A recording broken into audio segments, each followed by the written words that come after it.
Bem-vindo ao screencast sobre como conduzir um projeto de investigação, com particular incidência para a área da saúde. Neste vídeo vamos ver como enunciar os objetivos e as questões ou hipóteses de um projeto de investigação. E para que é que isto é útil? Imaginemos a seguinte situação.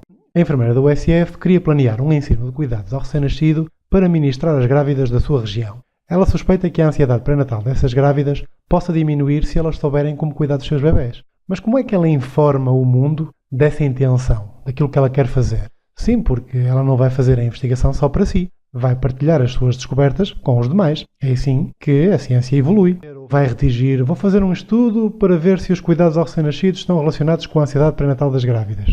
Podia ser, mas existem maneiras mais formais de redigir um objetivo de investigação. E também existem regras conhecidas por quem faz a investigação para se redigir essas intenções de forma a não esquecer nenhum aspecto importante e a que todos percebam o propósito do estudo. Neste vídeo vamos ver quais são essas regras. E estes são os tópicos que iremos abordar.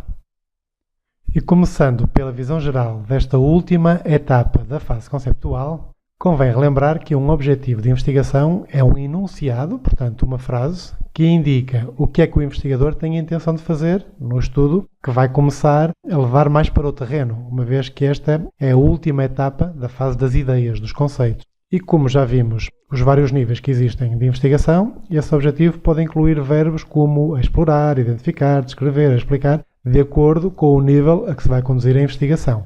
Tendo em conta esse tal nível de investigação, poder-se-ão formular ou questões de investigação ou hipóteses de investigação.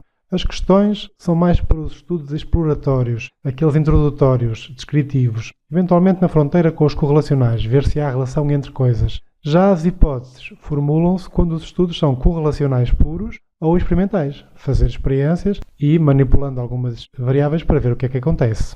Começando pelo objetivo de investigação, já vimos que ele é uma frase, um enunciado declarativo, e tem três componentes. As variáveis-chave, ou seja, os conceitos que vão ser estudados, a população-alvo na qual eles vão ser estudados e a orientação que se vai dar à investigação, ou seja, a qual dos quatro níveis é que ela se vai conduzir. Os primeiros níveis, que é simplesmente descrever ou ver se há relações, ou os níveis mais avançados, sabendo que há relações, determinar a sua força e direção, explicá-las melhor, ou ver mesmo relações de causa e efeito. O investigador introduz uma causa para medir o seu efeito. Mas dando exemplos e relembrando os quatro níveis a que se pode conduzir a investigação, o primeiro deles, o mais simples, que é a descrição, simplesmente pretende-se determinar a natureza e as características dos fenómenos. Ou seja, ainda há muito pouca informação sobre o assunto e vai-se tentar descobrir ou classificar novas informações ainda não estudadas. Por exemplo, voltando ao nosso projeto de investigação modelo, um dos objetivos de nível 1 poderia ser descrever os conhecimentos das grávidas portuguesas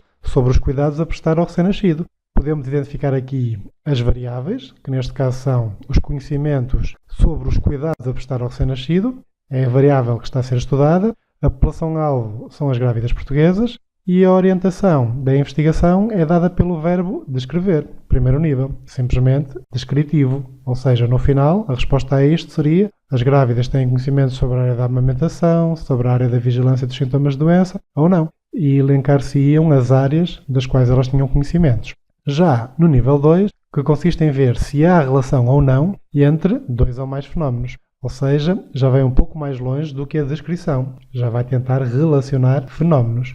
Dando um exemplo, nós podemos querer verificar se há ou não relação entre as características sociodemográficas das grávidas portuguesas e os seus níveis de ansiedade pré-natal. Ou seja, uma grávida com mais escolaridade poderá ter diferentes sentimentos de ansiedade em relação a uma que tenha menos escolaridade, ou o facto de estar casada ou ser solteira, ou o facto de pertencer a uma classe mais favorecida ou não.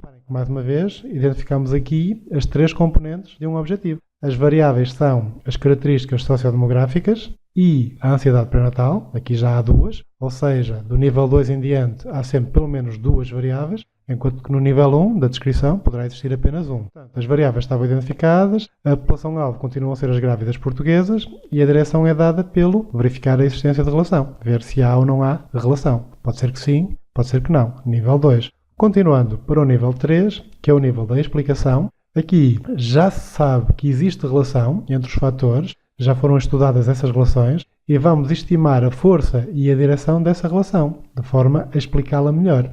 já vimos que a força era quando se explora a alteração de uma variável, o que é que acontece à outra variável, qual é a intensidade com que a outra varia também, enquanto que a direção é se as variáveis variam no mesmo sentido, quando uma cresce, a outra também cresce, ou quando uma diminui, a outra também diminui, ou se pelo contrário, elas variam em direções opostas, quando uma cresce, a outra decresce e vice-versa.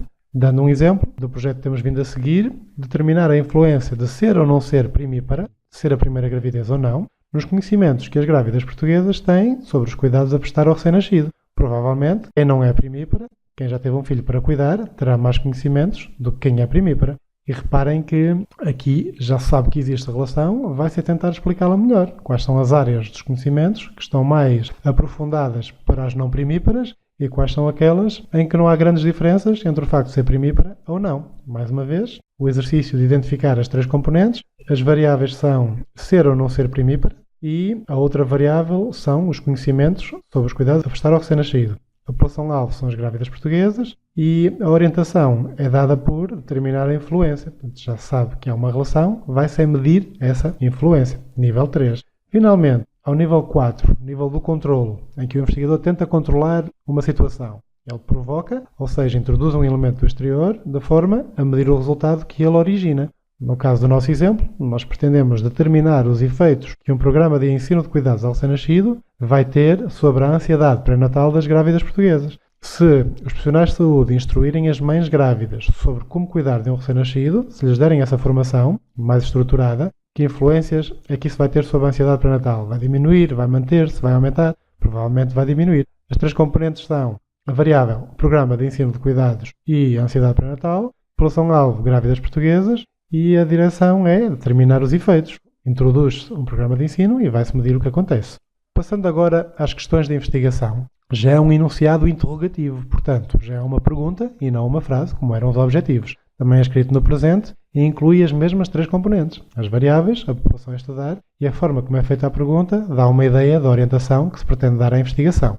Normalmente, as questões de investigação usam-se nos estudos mais introdutórios, os exploratórios descritivos e os correlacionais nos primeiros níveis. Já as hipóteses de investigação, que se usam nos níveis mais avançados, são outra vez enunciados, portanto, frases e não perguntas, mas estabelecem as relações que se prevêem existir entre duas ou mais variáveis. E é com base nas hipóteses que a base de conhecimentos se expande ou não. Ou seja, lançando hipóteses e provando se elas são verdadeiras ou falsas, que nós conseguimos avançar com a ciência. Mais uma vez, tal como os objetivos e as questões de investigação, também incluem as variáveis em estudo, a população-alvo e o tipo de investigação, que neste caso já se sabe que será do nível 3 ou nível 4. A grande diferença é que predizem os resultados esperados, ao contrário dos objetivos, o que nos vai permitir confirmar a hipótese, se ela for verdadeira, ou infirmá-la, se ela for falsa.